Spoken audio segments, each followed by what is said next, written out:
Hello, everyone, and welcome into another edition of the Crowded Booth on a Monday evening. Yes, we had to go live on a Monday instead of Sunday because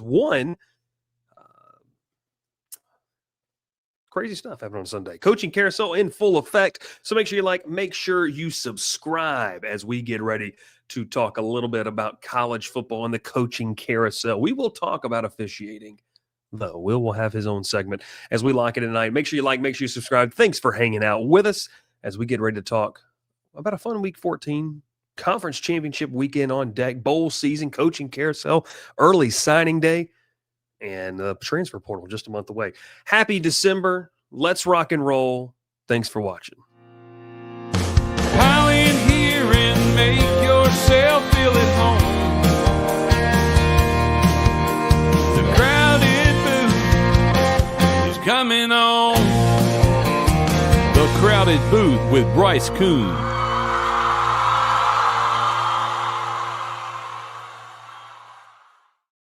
Happy Monday evening. My name is Bryce Koon alongside Will Manis. We're rocking the War Eagle. As Auburn made a move, LSU made a move, Kentucky literally just made their move, and a lot of teams did. But Will, before we get to that, how was your Thanksgiving? What'd you eat? What was the best thing on the menu? The best thing on the menu was the nap I took, the food coma that I endured. It was just your standard Thanksgiving. Although I spent it with my wife's family, and had brisket for the first time on Thanksgiving. It was solid. Lincoln Riley level, or are we getting? Is it a little bit better? I don't even know what that is. You don't know the Lincoln Riley brisket story? No. Oh, Gavin, go find the clip. You don't know the Lincoln Riley brisket that he makes, and it literally looks like it's just the driest thing in the world. It's awful. Well, it wasn't that, then, that's for sure. Well, that's good. That's good. I'm glad you had good brisket. Shout out to an awesome weekend, by the way. Flew in. Will and I finally communicated on what time I was going to get to the Atlanta airport, but we got in. Loss of the weekend was the Roku remote. That was not fun. Mercedes-Benz Stadium, loss of the weekend, Will not being able to, or allowed to have food in the press box. That's a massive loss. Massive. We indeed did enjoy a good time inside Mercedes-Benz Stadium. Georgia Tech. We're going to talk a little bit about the game, I think, but just I'll get your thoughts on it, Will, and I went live right afterwards. And then on Saturday, shout out Mr. Ralph Leary, because little Ralph had nothing to do with anything. We know that. Mr. Ralph Leary securing the bag with some tickets. And, man, I enjoyed my first ever Iron Bowl. I know it did not go the way that we wanted it to. I don't know if I wanted it to go that way, although like secretly, because then I probably wouldn't be sitting in the press conference I was today. But I don't know. Based off what was said in that press conference, I think you would have been sitting in that press conference irregardless. Not even a word. Yeah, not even a word, but we make it one on this show. And then we get into shout out my man Dev for getting me to Atlanta and back. Came up clutch. So go buy flights with Delta because Dev is awesome. I know there's no ROI for Dev on that, but he deserves a shout out. This is the Lincoln Riley brisket. You haven't seen this? No. That's horrible. I don't really know anything about brisket. I like the brisket sandwiches from Buc-ee's. That's about my extent of brisket knowledge. I'm glad we're not a Texas football show. I'm from Georgia. I'm not from Texas. We pull our pork around here, my friend. I miss pulled pork. I miss it so much. It's bad. You got to have some juice to it, and that's going to get clipped. You got to have a little bit of juiciness to it, and this is dry as all get out. And you know what? I will not indulge myself into the dry brisket. Yeah, it's awful. It's really, really bad. So there's that. But no, it was a great weekend. We enjoyed it. Dev says I literally didn't eat beef for the first 16 years of life. Will, this is really, really bad. Christian says the cutting board got drier with that on it. Looks like a well done streak or a steak. Hopefully not a streak in your pants. It doesn't look good. There's no question. There's no doubt. There's no doubt. So an electric weekend. double dip into the college football scene on rivalry weekend. Nothing better than doing that. I'm a little under the weather. I'm hyped up on that codeine. I got a little purple drink in me. So I'm ready. Look, I could have gotten on here and I could have snorted some stuff. You never know. Like I've done that on the show before. So people who are watching know what I'm talking about here. But Will, your thoughts on the weekend as a whole? Your thoughts on the weekend as a whole, because before we dive into all the thing, I want to reminisce. Like, we'll talk about the games in here in a second. How'd you enjoy the weekend, double dipping into college football world? I mean, it happened so fast, and now the season's over for what, I guess 50-60% of the country. The season's over. Mm-hmm. Over for Auburn. We're on to the off season, so I don't even know. I barely know who's playing this weekend in conference type championship games. But no, always fun being able to go to Mercedes-Benz Stadium, catching a game, a really good game. It turned out being between Georgia and Georgia Tech. Mm-hmm. And then the Iron Bowl, of course. Always love catching an Auburn game, even though as the last 5 years have been, the game was a letdown, just like just about every other game Auburn's played. The most disappointing fact was it meant that all 7 of Auburn's losses were single-digit losses. All 7? 2025. So when Hugh Freeze said y'all were close, you really were close. Yeah, but I mean, if you don't believe in hard work, you don't get over the hump. This is also really true. Tough weekend. Let's start with it. I know we talked a little bit about it. We're not going to talk about it. Georgia Tech. Like, my thoughts on it is I think that Mike Bobo and that offense just pretty much said after Stockton threw the interception, like, we're just going to sit on this. Like, we're going to dare you to go score. And I'm not. If I'm a Georgia fan, I'm not overly concerned. I don't even say Mike Bobo. I think that was Kirby Smart after the early interception, just being like, we're not going to give them a chance to stay in this game. We're not going to give them a chance we're not going to give them any confidence that they don't earn, right? And Tech played really well. They made it really tough on Georgia to do the things that they do well offensively. I think they're a really balanced offense. I think that was one of their worst offensive performances of the year. Georgia Tech played really well. They took a lot of things away. But at the same time, Georgia was vanilla. They didn't want to drop this game unnecessarily. They were going to make Tech earn it. And I mean, we said it pretty much the whole game. Kirby Smart does not think Georgia Tech can drive on their defense. And that was pretty much the case. 3 field goals was it for Georgia Tech. But we can't talk about this game and not talk about Haynes King. I mean, that dude is awesome. I mean, it's next to impossible to not root for Haynes King. He's a great player, but I think he's an even better leader and better person, and been a great representative of Georgia Tech football the last 3 years. If that dude wants to be a coach, I think he'll end up being a legend in the coaching world. At least at the high school level, he's got that moxie, that attitude. Son of a coach, right? Yeah, son of a very successful coach. So I mean that bleeds through. So if that's what he wants to go do, I think he'll be very, very successful.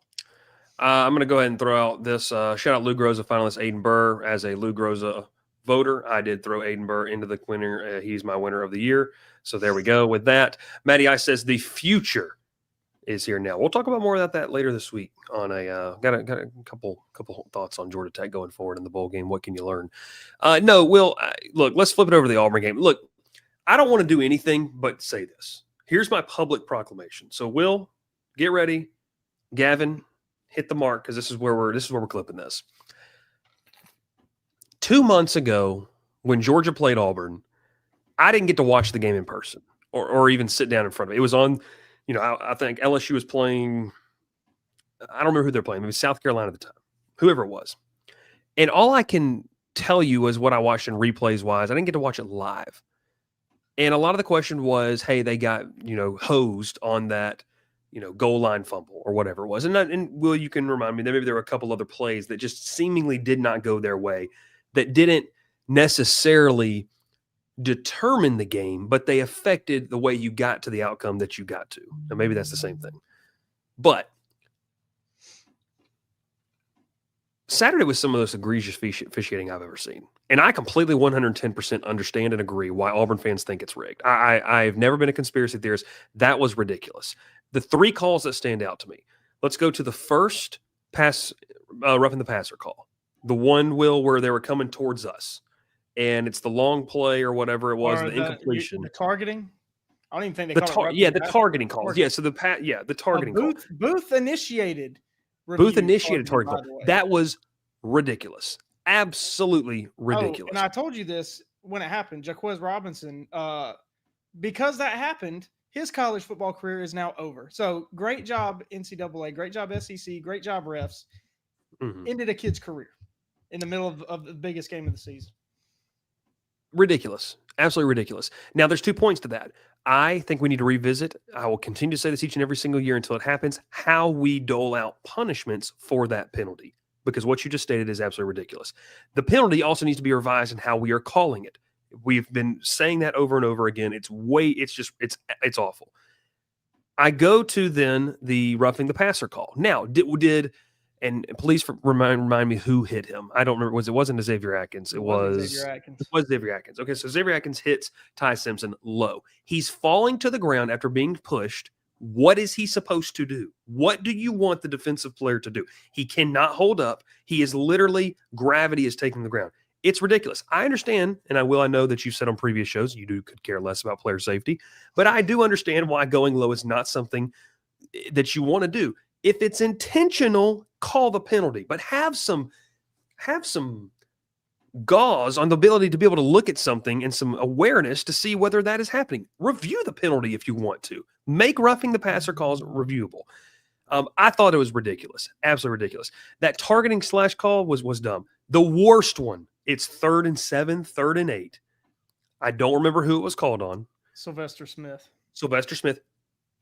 who's already almost had an interception, made a heck of a play to force Alabama to kick a field goal earlier in the game. Sylvester Smith gets called for PI. Go back and look at it. Now, at first glance, Will, I was wondering, did they get him? I'm going to be careful how I say this. Grabbing around or, having the left arm around the jersey. It was not there. His arm is down on the guy. He goes and makes a play. He jumps up and makes a play on the ball. He didn't climb up. We've seen plays where guys have climbed up the back of a player and made that and gotten called for that. Okay, he did not do that.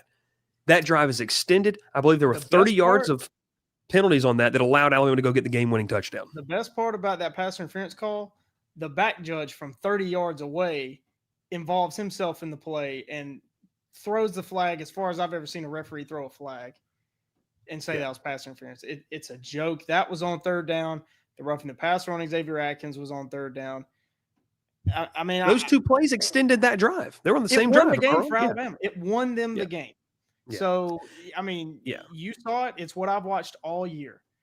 You're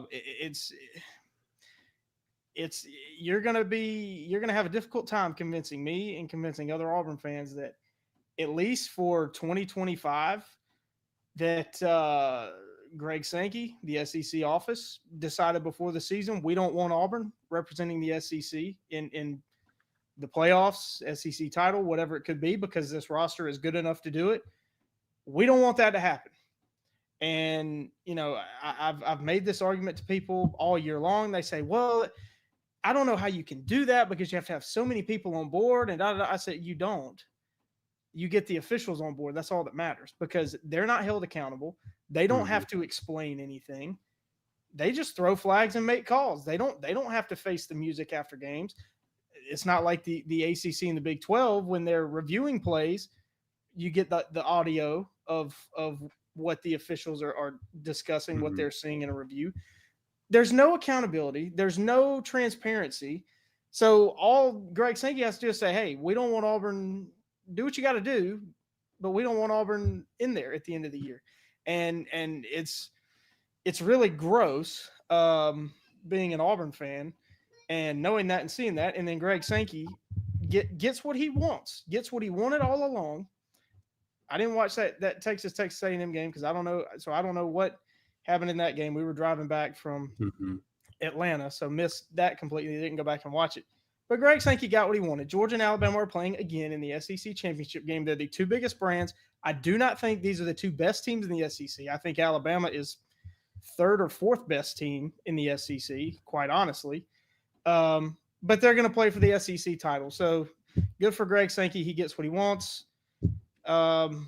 It's gross. It's sickening, and even worse as an Auburn fan. And we've talked about this before in a number of different contexts.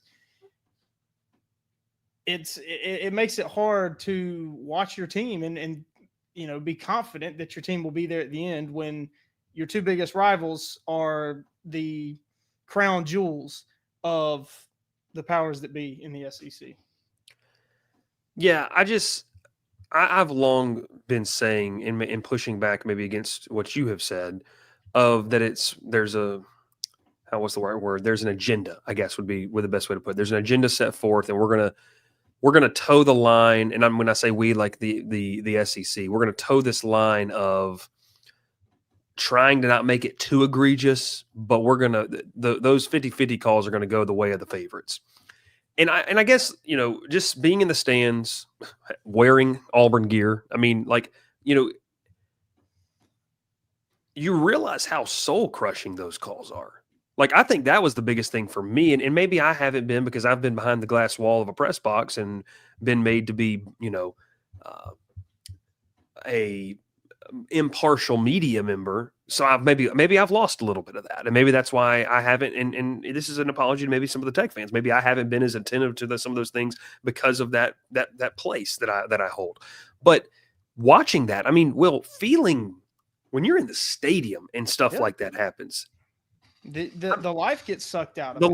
I mean, paint the picture. You get that stop on the PI call. We don't worry about the other ones. You get the stop on the PI call. You've got the ball. You got to go 30 yards, 40 yards to kick a field goal and win the Iron Bowl. And you have it completely stripped away from you. About the context of the game. Auburn goes down 17-0. They storm back. Auburn scored, we said it was a 20-3 run or something. 20-3, something. I mean, just storms back in this game. And then you get in the fourth quarter. Feels like Auburn has the momentum, and then the referees give it to Alabama. So it's not a new thing. It's not a new thing for Auburn. I mean, at least in the Iron Bowl. I mean, there's several YouTube videos titled "You Make the Calls," and it's year after year. I'll use the word questionable call after questionable call, no call. It happens over and over again. And I think Auburn people are sick of it, especially because it happened in almost every single game this year. Dev brings up a good point. The SEC should get these guys as full-time employees, hold better and more consistent trainings, and then hold these guys to some level of accountability. He also said this, and this is what I 110% agree with. They don't get paid enough to hold these guys the same level of accountability, but it's shocking how this isn't a solved problem. It is ridiculous. You have the highest level of this sport, the most popular sport in the world right now, and you have this type of level of officiating. And once again, Will, you and I say this, the SEC is the best conference in college football, but you have some of the worst officiating, and that does not match up. If you're going to have the best product, you should have the best guidelines and rules all around it. That to me is absolutely blown out. Now, before we get to the next part of this, Will walked out of the stadium, and he had some emphatic words. So I want Will to be able to tell you what he said Auburn should do in protest. I don't know if you still believe it because you did eat since the game. So we figured out that your opinions have changed after you got off the hangry strike. Do you still feel the same way, or do you want to see some sort of protest from the people on the plains?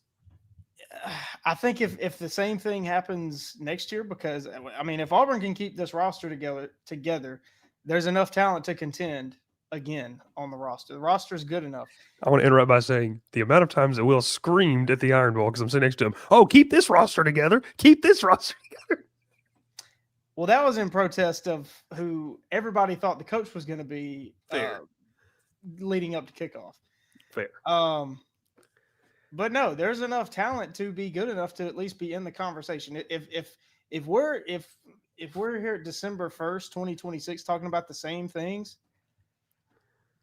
Auburn might need to seriously consider leaving the SEC because what good is it doing them? I mean, you put together the best roster Auburn's had in 10 or 15 years, and you just get hosed in every game. Every game you play is close, and there's questionable calls. And I think it's fair to say 85-90% of them all year went the other way, went against you.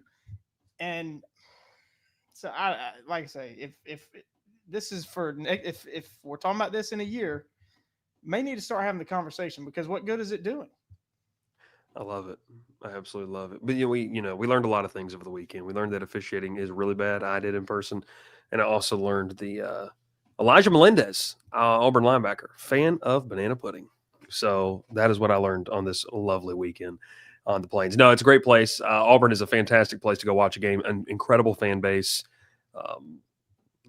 It was awesome. Enjoy it. Except the just shocking procedure to get in the stadium. Oh God, we've got to talk about this for a second. Okay. So Will and I have our tickets, and on the tickets, I don't know if it's like this everywhere, you have gates that they tell you to go into. Okay. So ours was like 12 and 13. Now, really, does that matter at the end of the day? Not really. No. We bottlenecked at this entrance. Oh. And gates, 12 and 13 were the first gates that we walked up to. So we're like, okay, we're here. We're fine. Now, Gavin walks to his gate, continues to go, which in hindsight, we should have followed. We should have just followed. We sat there. Well, I actually went back and looked for an hour trying to get into the stadium. People were pushing and shoving. There were people getting angry. We were literally this close to a full-on riot. Had a medical emergency. We almost got ran over by a golf cart. This young woman behind me literally had a breakdown, and I'm not even trying to make fun of her. Literally had a breakdown. My blood pressure was high because she was claustrophobic. You were claustrophobic. Yeah, I was feeling claustrophobic after about 45 minutes. And it really sickens me, because I texted you last week and I said, we got to find a way to get in this game. I got to see this eagle fly one more time. Oh. And we got in line in plenty of time, and we didn't see the eagle fly. Kickoff was 6:45 local time. We got in line at 5:30. Yeah. And we got to the seats with maybe 5 minutes before kickoff. 10 minutes before kickoff. Brutal. All that matters is, did the eagle fly good? And I can't even tell you if the eagle flew good. It's just ridiculous. It's ridiculous. No, it was bad, man. It was really bad. It was one of the worst things I've ever experienced. And it got really bad when there was a verbal altercation behind us. And I can't repeat some of the words. I'll have to do it on a TCB After Dark episode, but it was insane. These people going at it. And and also in complete seriousness, we were about 10 to 15 minutes before people started throwing hands. People were getting really mad. People screaming tush push and pushing people up towards the gates. Wild. Unfortunately for one poor man, his wife was put in a bad situation and had to throw him under the bus. Just emasculated in the line. No mansplaining going on there. That is for sure. It was completely emasculated. And then we get through the gates. This is the crazy part. So we get up to, you have to walk through metal detectors, empty your pockets, all that. You're standing behind me. A gap opens up next to me. I just take it. I'm like, it's almost Will looks like 2004 Cadillac Williams hitting a seam. I mean, the dude took off. I felt like I was sprinting just to get inside, because all this momentum and pressure behind me just pushing me. It was an awful experience. The best, though, was the guy that stood in line the whole time. Because you go through the metal detector, you go through the gate, and then they have the tickets where they scan your tickets, and he didn't have a ticket. He was just trying to sneak in. And I'm like, what in God's name did you stand in this line for an hour? Well, we said it because Gavin was telling us just get out of line. We're like, we literally cannot get out of line. Yeah, when I can describe to y'all, we couldn't move. I was literally sitting in another grown man's lap. Yeah. Mm-hmm. So we had to keep flashing the rings because we were just getting way too close to the other women. It was a little bit misleading. Sorry. I had to say I do not consent to any of this multiple times. So it was a little bit scary. But hey, amazing weekend. 25 minutes of the weekend. We still have a loaded show. So make sure you stay tuned. We'll talk with our friends over at Cajun Cousins. What's up, everybody? My name is Bryce Koon, and I cover college football here on the Crowded Booth, and also over with On 3, covering all things LSU. I'm here to tell you about a presenting sponsor this year for us as we get ready to continue tailgate season. It's our friends over at Cajun Cousins Company, based in South Carolina, but serving the entire Southeast with a little bit of that Louisiana flavor.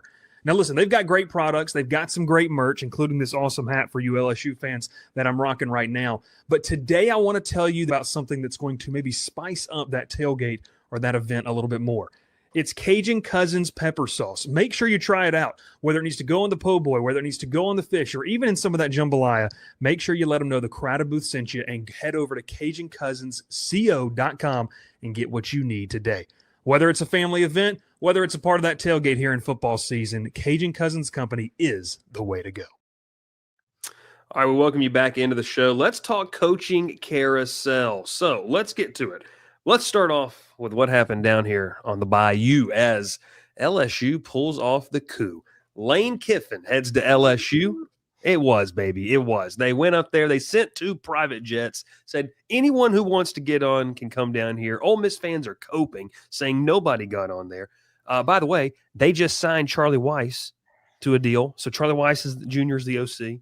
A lot of big stuff. You don't want to talk about it? I got a lot of thoughts and opinions, mostly about LSU fans. Or not LSU. Well, they're insane, and I love them. We'll say that because they do help pay my bills. So I do appreciate them. Let's dive into this. Lane Kiffin, LSU. Let's talk about the LSU perspective here first off. Literally got home from the Lane Kiffin press conference. This is a dynamite hire in terms of where this team needs to be. I think this is a perfect fit. It gives you instant offensive identity in what you needed as a program. You're not going to be wondering about how are we going to layer plays? How do we schedule out plays? You're going to wonder, can you run the football? Lane Kiffin offenses have to run the football to be successful. I think this is a complete overhaul, an identity overhaul as well. We'll see what they can do in terms of keeping Blake Baker on staff. But Lane Kiffin coming to LSU is a dynamite hire. It's a risky hire, but I absolutely love the move that they made to get him here.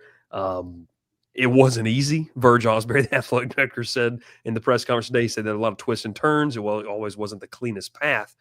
But I will say this too, and maybe you push back on it, Will, maybe because I'm too close to the situation, and maybe I'm naive towards it. I really do not believe that Lane Kiffin wanted to leave Ole Miss. Like, let me rephrase that. I think he wanted to come to LSU, but he really wanted to stay his time at Ole Miss, and he wanted to be there. The thing that's important to note here is that I do believe that Ole Miss made a risky but maybe right decision in terms of their players. And I think LSU made a risky but right decision in bringing him over here now and getting him here now. The fact of the matter is LSU never said no to Lane Kiffin. They said, we'll wait as long as you want. They never gave him an ultimatum. Ole Miss did. Maybe that's the best move for Ole Miss. But Lane Kiffin was in the purple and gold tonight, and now Pete Golding is going to be the head coach, which is a very interesting take, and we'll get to it here in a second. To me, it's one of those things. And Luke says this, and I'm pretty sure Luke came over from the Bengal Tiger. He said, when you said if LSU doesn't sign Lane Kiffin, we might not be who we think we are, I started trembling. I don't want to become Florida, he says. Look, you're LSU, and Will, you know this as well as I do. Brand value matters. LSU has some of the best brand value in the country with what they've been able to do. If you're LSU, you go take Ole Miss's head coach because you're supposed to be the big bad wolf in this situation. They did. It's a very, very nice hire for them. From a on-field perspective, last night he got immediately to work, flip candidates already in the fray. So I love this hire. I think LSU will win. I'll end it with this, and I'll hand it to you. To what extent will they win? I'm not going to get on the show and guarantee national championships. That's stupid. You and I have both agreed, I believe, that winning a national title, one, shouldn't be the basis of a good coach, maybe an elite one, because it's so much harder to do that once you get to the playoff. What I will tell you is, LSU fans, you won't have to watch an offense like you watched this past year. You will have fun watching offenses. There will be creative. There will be drama. This program needed a little bit of that nastiness mentality. They needed it back, and you have a head coach that embodies that. You have a head coach that doesn't care. And shout out J.D. Pickell. He and I were texting earlier today about this. His segment talking about this I thought was spot on. LSU needed someone who just doesn't care because LSU doesn't care. They'll be the villain, and they got the villain in Lane Kiffin. So I think it is a perfect match made in heaven. I think LSU will win. I think they can win big, and I think this puts them in the best spot to go win big. So your thoughts? I think I have an hour's worth of thoughts because there are so many things to say. There's so many different dynamics you can talk about with Lane Kiffin, with how he got here, what happened. I want to start with him at Ole Miss. Okay. I agree with you. I think this was a very.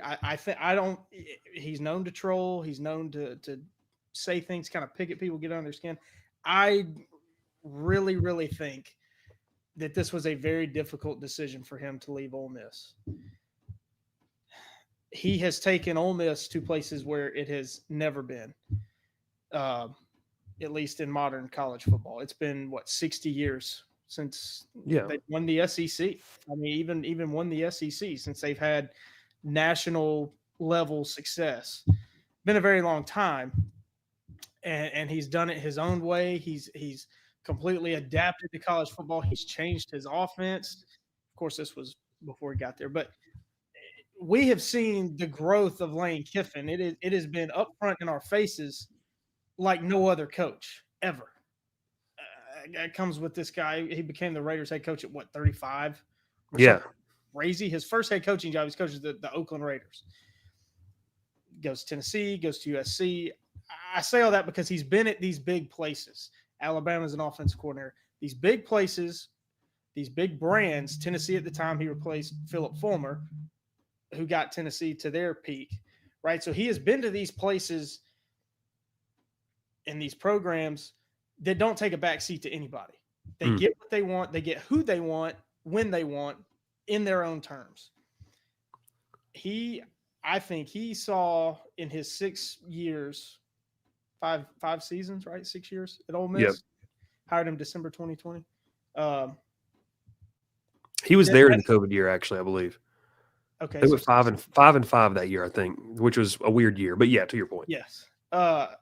He saw that that's not the case at Ole Miss, right? And Ole Miss fans, you can get on Twitter and posture however you want to.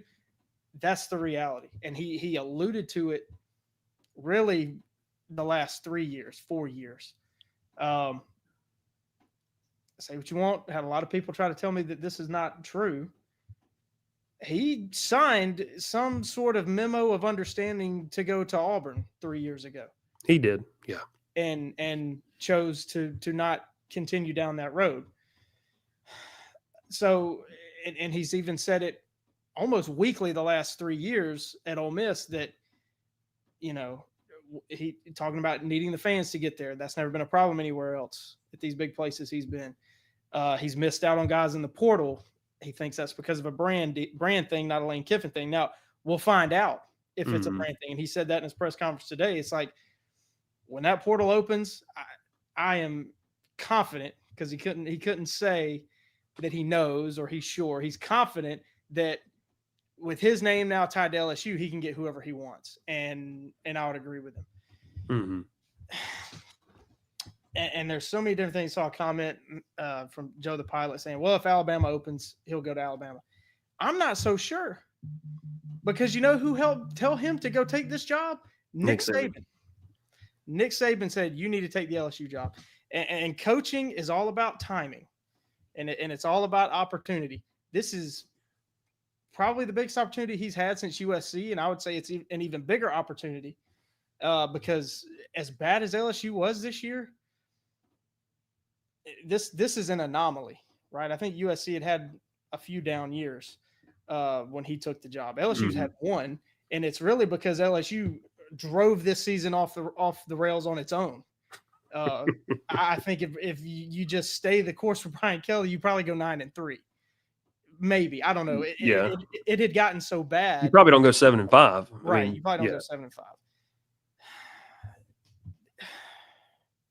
There's just so many things about Lane Kiffin. He is the biggest character in college football. I don't think there's any question about it. And I do think this was a very tough decision, and I do believe him when he says that he needed Ole Miss more than Ole Miss needed him when he got there. And those emotional things, he talked about being human. He didn't really go into this, but I know in his story, the human element was there. He was tied emotionally to Ole Miss. Yeah. And he has seen over the last 6 years, he has doubts about winning a championship at Ole Miss. He has no doubts about winning a championship at LSU. So that's why he made this move. And good on LSU. I think that just staying persistent, knowing who LSU is, Virgil Osbury, the guy who's running the athletic department right there, knows who and what LSU is. Yeah. Played there, been there a long time. He's a lifer, yeah. Not going to take a back seat to anybody, and I don't think he did in this search. I think it was just consistent. Say, what do you want? We want you, Lane. You can do what you want to do. We need you. I don't know if he went that far, but from the outside, I'd say we need you here because we need to win championships, and you're a championship level coach. Just huge hire, and it set the market for every other opening. It did. Yeah, we'll talk about some of the opening, but this was the big domino that had to fall. We've been talking about that for several weeks now. Joey says this, I do think the other big brands now are scared that Lane is now at a big brand. That is something to where, I must be real with you, he's never had. Like in this, I mean, USC, he was there, okay, yeah, but the USC situation, I'm going to let him off the hook because there's a lot of stuff when you listen to him talk about that, like maybe he shouldn't have been fired, honestly, just because there were a lot of things that he didn't know going in about the recruiting restrictions and all the things that were going to come down on that program there as well. Shout out Luke, by the way, becoming a member of the channel. We appreciate you, Luke. Matty Ice asks this, how much of the Ole Miss roster goes to LSU? We'll see. I mean, look, there's going to be, there's a sophomore running back that's pretty good that, knows the system. There's a quarterback there currently, you're just being real, who's trying to get a waiver, and we'll see if he comes that way too. I will say, for me, as a parting talk on this, because we've been talking about Kiffin so much. Lane, I asked the question to him today, and you mentioned this. I said, Lane, how important was it when that reported visit happened, with your family down here? Why was it so important? Because that's one thing, you go back to that documentary, you go back to what he has said. He has talked about the importance of reconnecting with his son and obviously his daughter, Landry. The fact that, you could tell, like, well, I don't know. And maybe it's because I was there. So, I mean, he's looking at me answering the question. You felt the genuineness of like, that mattered. So that's why he sent them on those trips. And people got mad about it. Look, I think if you're getting mad about it, and by the way, the comment he made, I mean, I'm writing about it tonight after the show, when he says, hey, people don't boo you. They don't, throw the middle finger at you, essentially. They don't try to run you off the road. He said what happened to him in Knox on the way to the airport. If you're doing things wrong. They don't do that. Lane Kiffin did a lot of things right at Ole Miss. He took it to a place that was a great, all-time heights. They are going to have, and I do believe in this, they are going to have one of the most incredible atmospheres in a couple of weeks if they make the playoff and if they get to host a game. Like, and I hope that they do. Like, because I think they've done the work on the field to deserve that. There's a lot of anger now, right? There's a lot of anger and bitterness. Oh, buddy. There's a hunger to show what Ole Miss people believe is that they don't need Lane Kiffin. I disagree with that, but they think they don't need him. And that's dangerous game to play. It has been just to see the response. And I get it. You don't want your coach, especially going to your rival, one of your biggest rivals, and doing it so publicly. Mm-hmm. But if maybe it's easier for me being on the outside. I don't know if Ole Miss fans were able to see this, but Lane Kiffin has been hinting at this for 4 or 5 seasons.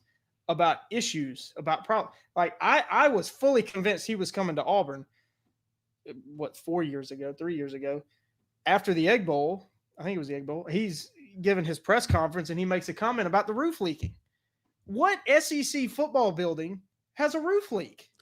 And to interrupt you, what does he say today? It feels like we're in the NFL. Yeah. He talks about that. So look, I will say he's not stupid, but he knows what he's saying. He tweeted a picture of the college football playoff trophy, tweeted pictures of the Heisman trophies that LSU's won. It's different. It's on a different level. And that was the draw for him to LSU. And like I said, it's all about timing. He leaned on advice from Nick Saban, from Pete Carroll. Football coaches, obviously he would have done it if his father was still alive to give him the advice. It's all about timing. And if he wants to win a national championship, now was the time. You don't tell LSU no. LSU is one of those programs that you can't tell no. Yeah, I'm with you. Luke says I might be a delusional LSU fan, but I don't see how LSU doesn't work. In terms of being successful, yeah, Luke, I don't see how it doesn't work. In terms of winning a national title, there's just too many variables, especially now with this playoff, an extended playoff too, that we're going to get more of. And it's a 9-game SEC schedule, right? So if you're winning 9 or 10 games a year, that is a great year now, because it is. I mean, we That's joke almost about an undefeated. It's yeah. borderline an undefeated conference slate. Like if you're winning 9 to 10 games. We talked about this. We kind of felt like joking about in the BCS. Well, it's harder to win the SEC than the national championship. It really is now, and you're going to have to beat SEC teams more than once to win the SEC a lot of years, and to win the national title, you meet them in the playoffs. Yeah, SEC teams are going to have to play like 10 to 11 SEC games to win the whole thing. It's just crazy. I mean, look, Alabama, they got to go beat Georgia again. It's one of those things. So it will be something interesting. Bob says, is his son going to Catholic or Episcopal? Neither, from what I've been told. Neither. How can this players trust him or even LSU on paper? Yes, feeling well.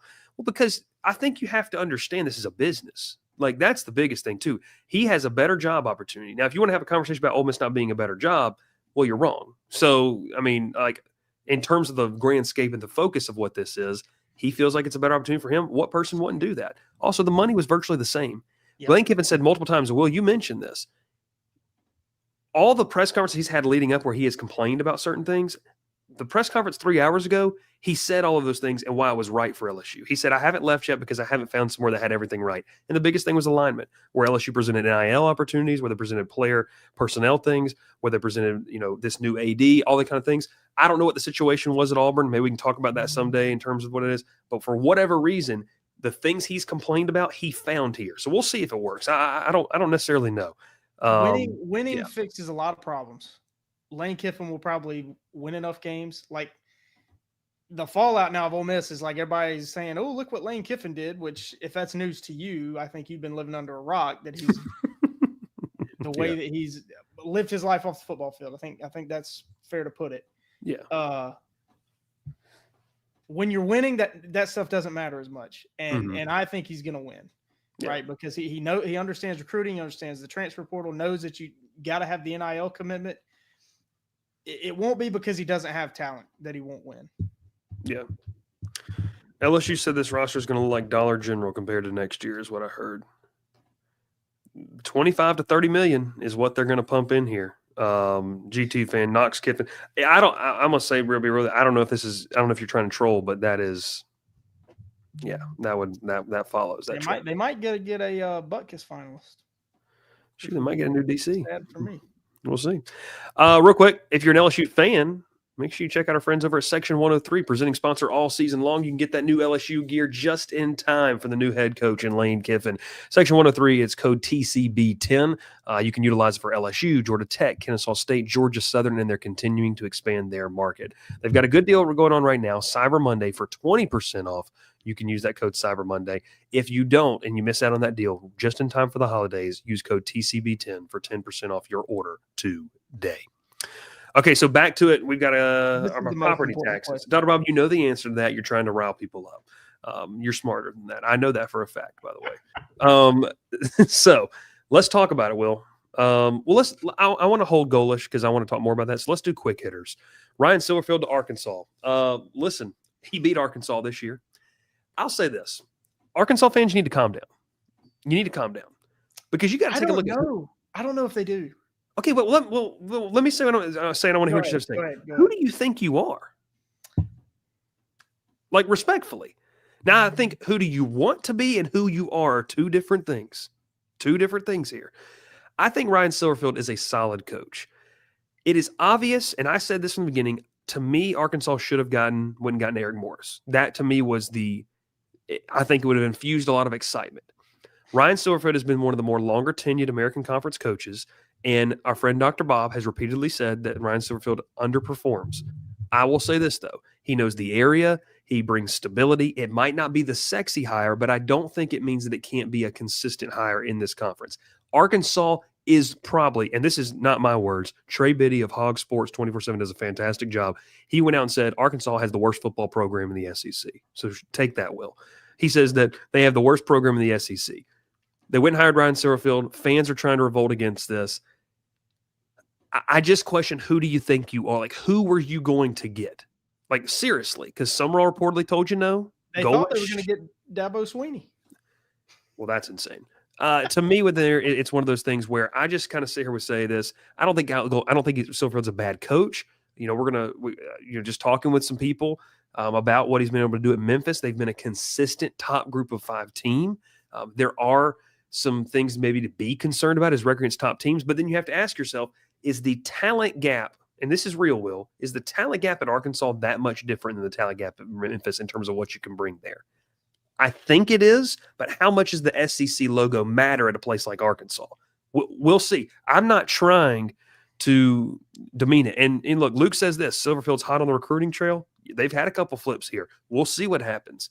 But to me, with Ryan Silverfield, I think it's a solid hire. I think it's an okay hire. Maybe because my expectation was that this was never going to be a sexy hire. So maybe that's where I'm wrong with that. Yeah, good, not great. I think I agree with you. I think Silverfield's solid. He's done a nice job of keeping Memphis at the level that the previous 2 head coaches got them to. Maybe a half step back, which I think is why Memphis fans were ready for a change. And he's been there a while as the head coach, right? 4 years. 4 seasons? He's been there since Norvell was gone. So right. 4 seasons, maybe longer than that. I'll look it up real quick. But you got to think about it. I think Memphis and Arkansas fans are kind of suffering from the same thing, right? Like Memphis fans got used to being in a New Year's Six Bowl as a group of 5. They had a couple years in a row where they were there. And it's a good program. I think Silverfield is solid, consistent. I mean, but I'm with you. I think the expectation is from everybody outside of Arkansas is lower. I think Arkansas fans may be expecting a lot because they were able to go get John Calipari to coach the basketball program, which I think Calipari's past his prime as well. So don't know that they're going to be going Sweet 16s and Final Fours like they might think they are. But I think Silverfield is fine. Memphis fans won't even go. Don't understand that either. But I'm with you. Who did they think they were gonna get? I think Arkansas would have been better served to go get an up and comer, or even hang on to Bobby Petrino. I mean, realistically, Arkansas is fighting with Mississippi State, Kentucky. Like that's the level that Arkansas is. They're not at an Ole Miss level. It remains to be seen with Vanderbilt, so I'll say they're on a Vanderbilt level. Vanderbilt, I know they've been great the last few years. Let me see what Clark Lee can do without Diego Pavia, right? Before I firmly say that they're in the group above. And that's just kind of where they are historically, too, right? I mean, it's been a long time since they've really won at Arkansas. I think good, not great is probably the best way to put it. Yeah, and Dev says earlier in a comment, because the sexy hires aren't always the best. And look, maybe this is a guy that just has Arkansas consistently at 7 to 9 wins. Like, that's great at Arkansas. And like you mentioned earlier, man, like if you're winning 8 to 9 games in this 9-game SEC schedule, and shoot, dude, if you're playing for a 2014 playoff, what's to say that 1-9-3 year doesn't get you in? I just don't think. I don't think that it's Arkansas. I don't know. Arkansas is a very hard place to recruit to. The high school talent there is not very rich.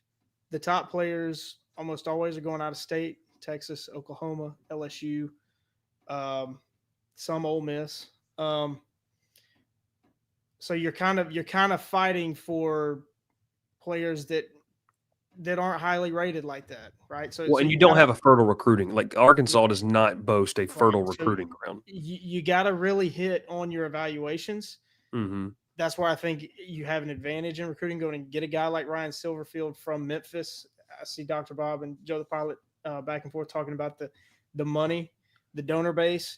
Yeah, Memphis has money, but not like Arkansas does. Jerry Jones, Tyson. Chicken. Walmart. That's Arkansas. Mm-hmm. But you really got to hit on your evaluations, and when you're coming from the American Conference, coming from Memphis, really the same boat as Arkansas. I think they're recruiting a lot of the same players. Yeah. Right? The same caliber of players. So you got to really hit on your evaluations. So you go get a guy that's used to that already. Not a guy that's used to saying, well, I'm at whatever school, or like I'm not say just this is probably not a good example, but I'm not coming from Rice, right? Like I'm in Texas. Everybody knows who Rice is. Rice is a great school. I can go get a smart kid that won't play as much at Texas, but would be great for Rice, right? Yeah. You're not banking on the logo on your shirt. You got to roll your sleeves up and hit the trail hard.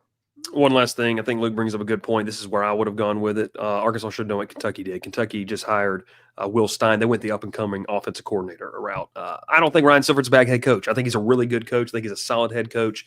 I just question what Arkansas thinks that they are, that they're so mad about it. I don't think there's any – I think that's the problem with this. I think Silverfield's fine, but I think that he's going to get an unfair shake if that's what your true opinion of what Arkansas is. And look, as a fan, you should want to be great. I'm not telling you shouldn't want to be great, but you also got to be realistic in this landscape of college football. Arkansas fans are also fed up with Hunter Yurachek. Well, a lot of people are, because he's got going 6'7" up on the CFP reaction show. Nothing he would have done would have satisfied Arkansas fans. Yeah. This is interesting. Okay. That's sure. Wow, that's crazy. Dr. Bob. We're gonna get to this question, Clay. We're gonna get to your question at the end of the show. Let's go real quick. John Sumrall to Florida. We'll spend 6-7 minutes on this. Why did I just say it like that? We're gonna spend. Yeah, there you go. Okay. John Sumrall to Florida. Florida fans rioting. Stop coping. You're coping with the fact that Lane Kiffin wasn't introduced as your head coach today. This is a great hire. Will, you wanted John Sumrall at Auburn. I think once Florida learned that Lane Kiffin wasn't going to be there, they pivoted very hard to make sure that Sumrall was going to be the head coach. They're allowing Sumrall to coach this weekend in the conference title game, potentially in the playoff as well. This is a ball coach. Okay, this is a no nonsense guy. He fires people up. He's got a nice little pedigree going of winning. The SEC is a different level. But I push back on the narrative. This is Billy Napier 2.0. That's ridiculous. That's a very surface level take. I'll put my take out there. I think John Sumrall wins an SEC championship at Florida. I think that he is a heck of a football coach. I think he's a big time, and I think Florida's in the store as long as they can get an offense rolling with they'll do some things. I love everything about John Sumrall. I think it's a program defining type of hire for Florida.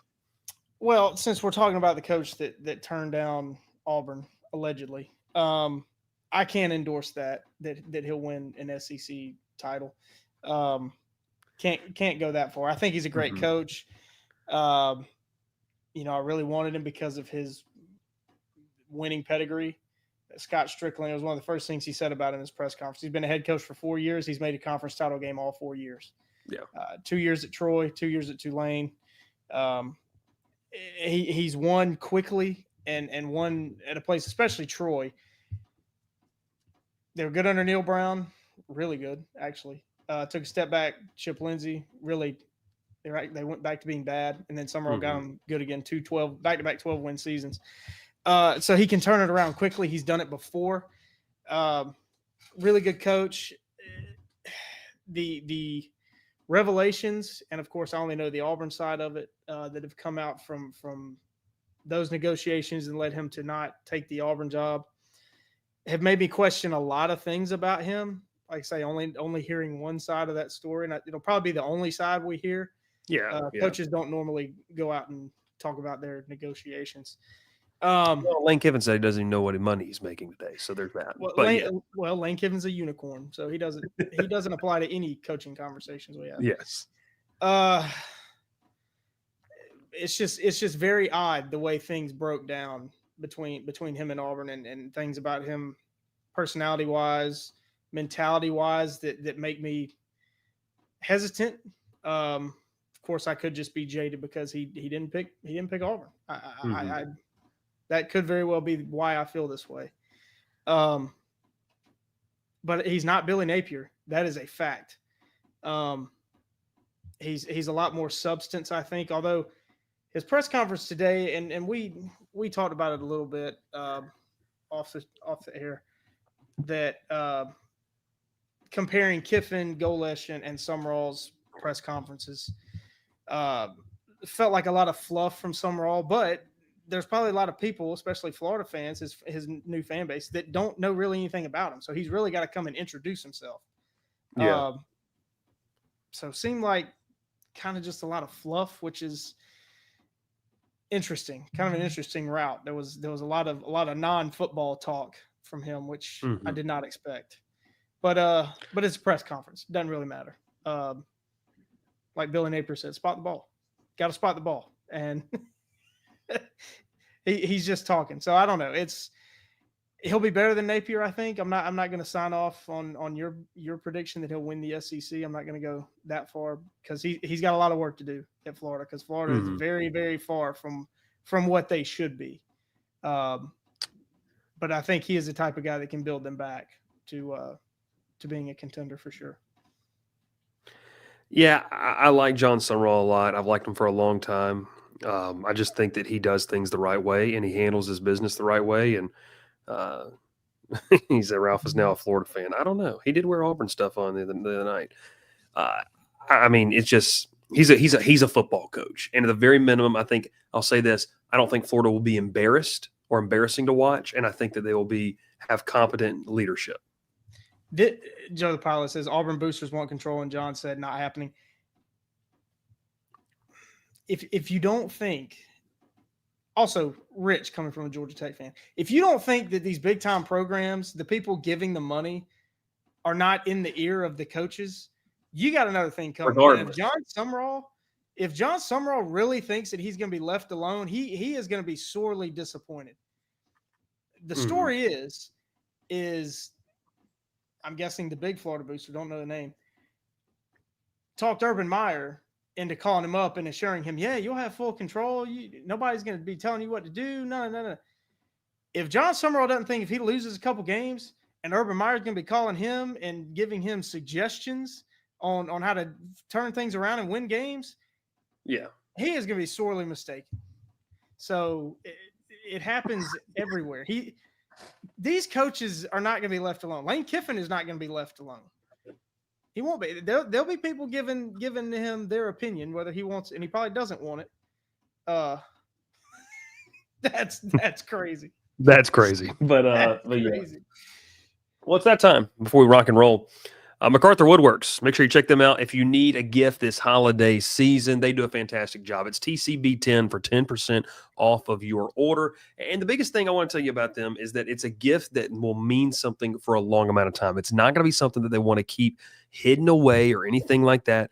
My wife is continuing to display and utilize our cutting board they sent to us. Make sure you take advantage. They've got some great merch here as well. They've got an awesome hat, little leather patch hat, and they do a good job. And you can tell the craftsmanship is something that is a dedicated craft to what they do. They care, so you will care. I think maybe that's a new slogan there for you. They care, so you should care, because it's a great product. They do a fantastic work, custom, anything you want, any type of piece of furniture, they will make it happen. Head over to their website, MacArthurWoodworks.com, and make sure you take advantage of that deal today. TCB10, get your orders in soon before the holiday season, because he's busy too, and we want him to be able to utilize family time, but you need to get that gift. It'll mean something, and everyone will be impressed with who you're utilizing. So, we're back here. That's believe it's some of these comments. It's just got a rope hat from Section 103, hoping to use code TCB10. Okay. Let's talk about this last one real quick. We've hit the hour mark. But we're going to let you talk about it, Will. Nearly 500 people watching. We appreciate you. Make sure you like and subscribe. Alex Golesh to Auburn. This one was kept under wraps, Will. This was one that not even the media knew who was going to be hired when it was announced. We won't. Into the wee hours of Sunday morning. I'm going to call somebody a name that's going to get us in a lot of trouble if you get me started on that. Okay, well, we won't do that.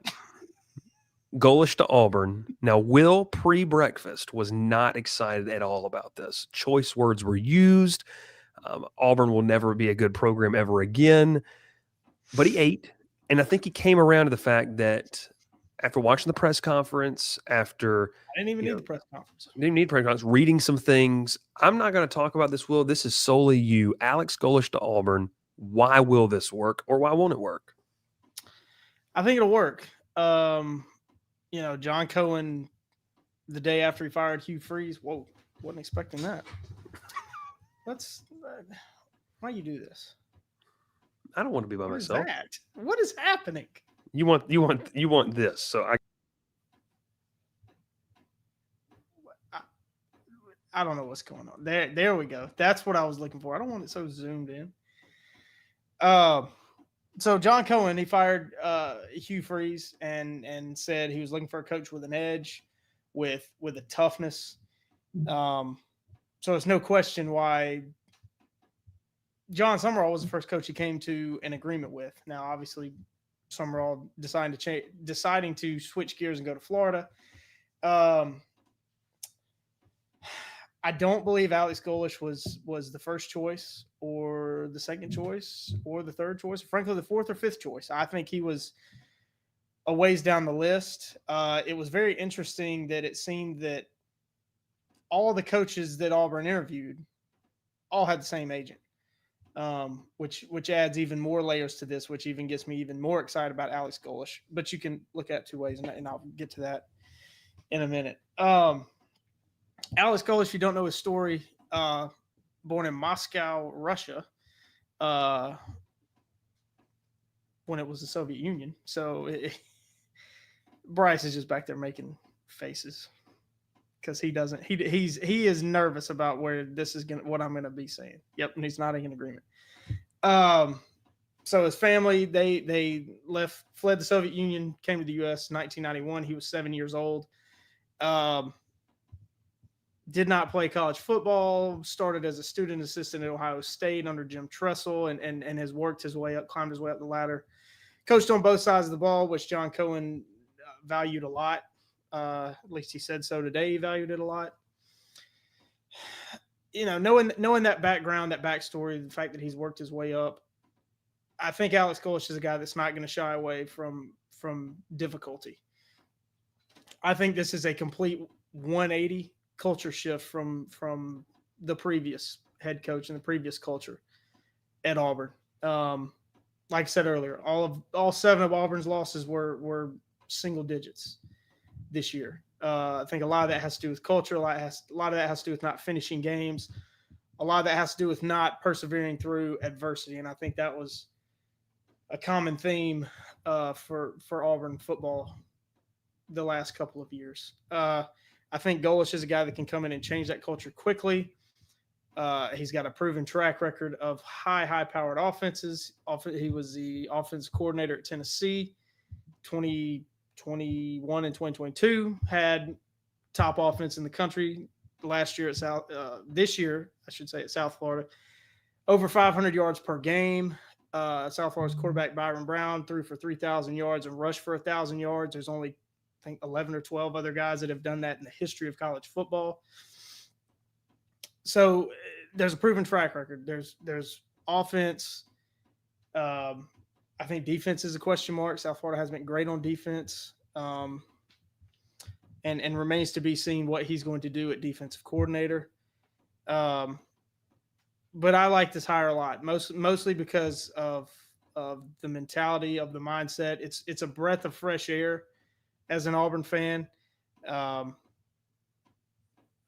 And I got to give him a lot of credit. He came prepared. He did his homework on Auburn. There was a lot of fan service in his opening remarks, getting on the fans' good side early on. But the way he presented it, right, very, very serious, very calm. He's very process oriented. Showed that in his opening remarks. The way he said things, and what he chose to say. I got fired up when he said that he's going to run the football. He said people around here really like running the football. So some good fan service there. I've ripped my hair out the last 3 years watching Auburn just refuse to run the football.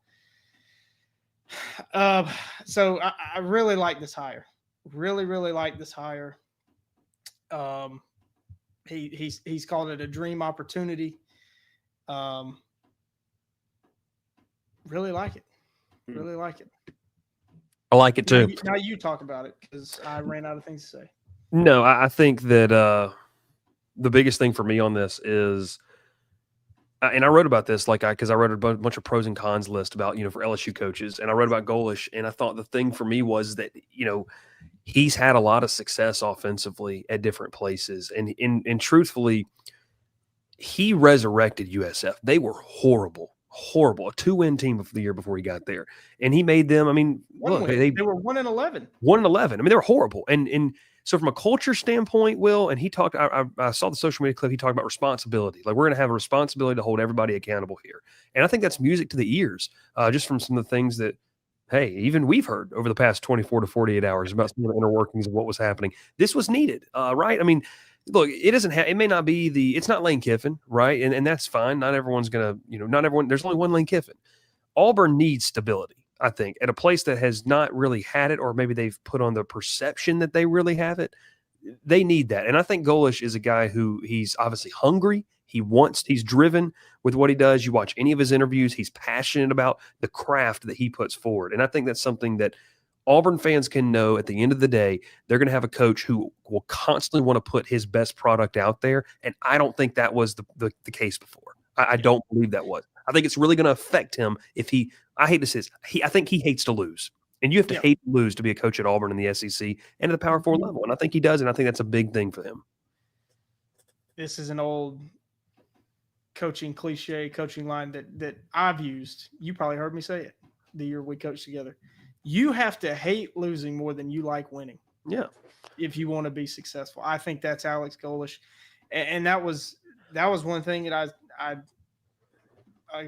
thought I had a comment I made talking about him earlier is, if Auburn is bad under Alex Golesh, it won't be because he's not trying and he's not doing his best. And I think the last two coaches at times people gave up. Mm-hmm. Right? Coaches gave up. Thought the job was too hard, or they got too mad about things going on off the field. I don't think that'll be the case with Alex Golesh. I think he is a guy that genuinely, and I've watched a lot of interviews that he's done the last couple of years. I think he truly understands what he gets himself into, the jobs he chooses to take. He wants to ingrain himself in the community and the culture and understand, the little things, the secret sauce that it takes to be successful. And from where he started, coming over here at 7 years old, the family had no money. His parents had like the equivalent of master's degrees, but with the tensions between the U.S. and the Soviet Union at the time, they come to the United States. Those are worthless. So they have to start completely over to where he is now. He truly is grateful and understands his position, his impact, and I think he does want to give it back. Now, in 2.5, 3 years, I could be saying the opposite and just say he's a fraud. That could be very true, because I don't think any coaching hire is a slam dunk. No doubt this thing's going to work. I don't even think that about Lane Kiffin. Yeah. But I feel pretty strongly that it will work. Yeah. Who was that coach that everybody thought was a slam dunk and then got fired after 2 years? There was one Scott Frost at Nebraska. Everybody thought that's a no-brainer. He's going to do great. Mm-hmm. And it was terrible. So we'll see. And everybody will tell me that I'm dumb when if he loses to Baylor the first game next in Atlanta. But I'm excited. I'm a lot more excited than I was 3 years ago when Hugh Freeze was hired. He's gonna announce a co-OC and co-DC. You just wait. He already did announce co-OC. Cody Burns, back to the Plains. 2010 national champion. Cody Burns. This is an insane statement. Bama's going to watch Miracle on Ice before the games. That's crazy. I don't even have anything else to say about that. All right, real quick, I want to get to this question, and we'll get out of here. We'll talk other coaching hires tomorrow. Obviously, Bob Chesney to UCLA. Interesting, to say the least. Will Stein to Kentucky. I'll say this. I think it's a good pickup. I don't really know what Kentucky offers at this point in terms of where they were. I think that they had just ran the race. with Mark Stoops. He was a solid coach, but I did say I thought Mark Stoops could get fired at the end of this year. And there we go. I thought Lincoln Riley was a slam dunk hire. Ooh, he's been all right. Just okay. Not slam dunk, though. Signetti 2.0. Jesus. We got to stop comparing people to Signetti. All right, real quick, this last question, and then we're getting out of here. Bruce, I got to ask the question. Texas fans are saying they should make the playoffs. We have the same record and a common opponent. Talking about Georgia Tech did a lot better than them. Should we in the playoff talks? No. Okay, so they answered that question. And Texas also has a better win. So there's that. And Texas played a much harder schedule.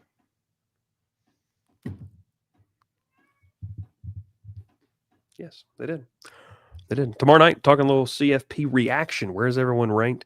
And then we'll take a look. Way too early. We'll go conference championships because we know what the games are. So we'll take conference championship looks and CFP reactions tomorrow night. And he also said Texas is making the playoff and saying they ain't coming this year. Dev says the Ole Miss new hire is bad. I'm just going to leave it at this. Like, from a continuity standpoint, it makes sense. Pete Golding was not an attractive name on the open market. So it's just one of those things where you're keeping continuity, hoping it works out. And Dr. Bob, Penn State's literally fighting with the Mormon Church right now for a head coach. Why don't they just hire Manny Diaz? What are they doing? They're overthinking this. Kentucky just showed up blackout drunk to the bar 5 minutes before close. That is the best. That's awesome. You got to make that graphic. I like it. All right. We appreciate you. Thanks so much for watching. Good crowd tonight. Good comments. We appreciate it. We'll be live tomorrow night talking CFP ranking reaction plus an early look. Night before Ole Miss is left out. We will see. It'll be interesting. Will said it early on. He said they could be left out. We'll see what the precedent is being set there on Tuesday evening. We'll catch you. Thanks so much for watching. Pile in here and make yourself feel at home. The crowded booth is coming on. The Crowded Booth with Bryce Koon.